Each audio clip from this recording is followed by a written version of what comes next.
Assalamu alaikum. I hope you are doing well. And today's topic, good morning for non-Muslims. Today's topic of my discussion is reservoirs. What are their advantages and disadvantages?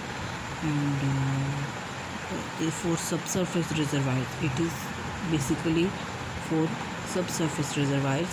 अगर इसको कोई surface reservoir समझे तो ये गलती है। और जो सब और सरफेस एनवायरनमेंट रिजर्वायर्स हैं उनके एडवांटेजेस की मैं बात करने लगी हूँ और डिसएडवांटेजेस की भी बात करने लगी हूँ। तो मेरा बेसिकली प्रॉब्लम यही था कि मैं सिर्फ ये बताना चाह रही थी कि अगर हम एक चीज़ याद कर लें, मोस्ट प्रोबेबिलिटी होती है हम दूसरी चीज़ लर्न कर लेते हैं, बट कुछ लोगों से नहीं हो सकता ऐसे। इसलिए कहीं ना कहीं ये चीज़ें मिक्स होती हैं और जब आपके माइंड में इतनी इश्यूज़ होते हैं, इतने प्रॉब्लम्स होते हैं, तो फिर आप डेफिनेटली नहीं लिख सकते। और फिर चांसेस ऑफ इसके चांसेस ज़्यादा होते हैं कि आप मेरिट पर ना आएँ। और फिर इन चीज़ों को जब हम देखते हैं तो मोस्टली लोगों के मेरिट अच्छे नहीं बनते।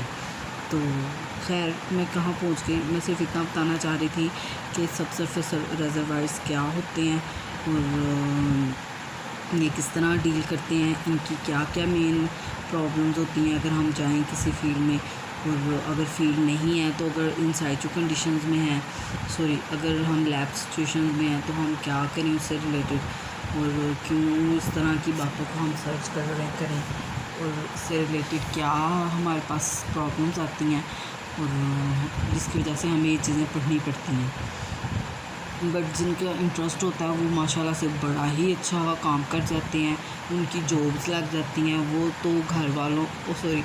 वो तो इस दुनिया में बड़ा फ्लोरिश कर जाते हैं। और मैंने तो विटनेस किया हुआ है ना, तो इसलिए मुझे पता है इन चीज़ों का।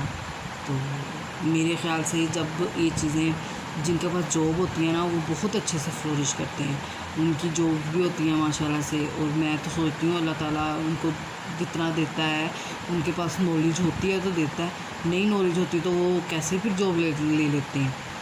तो मैं सिर्फ ये सोचती हूँ कि इस तरह ऐसा क्यों है।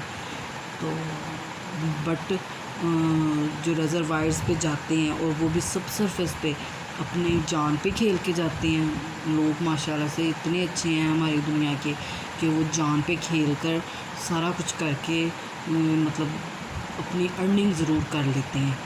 और ये चीज़ें बहुत मुझे अच्छी लगती हैं और मैं सोचती हूँ कि ऐसा हर बंदा करे।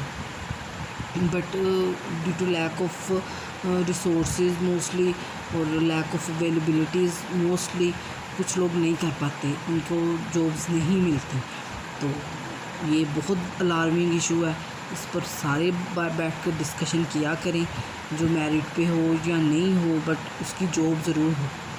और ये बात बहुत ज़रूरी है, मैं वाकई में ये चीज़ कह सकती हूँ। खैर, इन शॉर्ट जी सबसरफेस रिजर्वायर्स क्या हैं, इनकी क्या क्या एडवांटेजेस हैं, मैं आपको वो बता देती हूँ।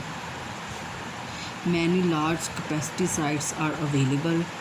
They are slightly no evaporation loss and they require little land areas. And little land areas क्या होते हैं ये मुझे भी नहीं पता। और एवापोरेशन का मैंने आपको ज़रूर एक बताया हुआ कि एवापोरेशन क्या होती है, एवापोरेशन को किस तरह डिस्कस किया जाता है, ये चीज़ें किस तरह इफ़ेक्ट करती हैं एनवायरनमेंट पे, ये मैंने ज़रूर आप लोगों को बताया है। और जिनके पास नहीं मेरे वीडियोस पहुंच रहे, जिनको नहीं पता, तो वो मुझे ज़रूर बता दे। और ताकि मैं इस मामले में मुझे पता चल जाए कि मैंने इस चीज़ को फर्दर लेके जाना है या नहीं लेके जाना। तो they are slightly no danger of catastrophic structural failure.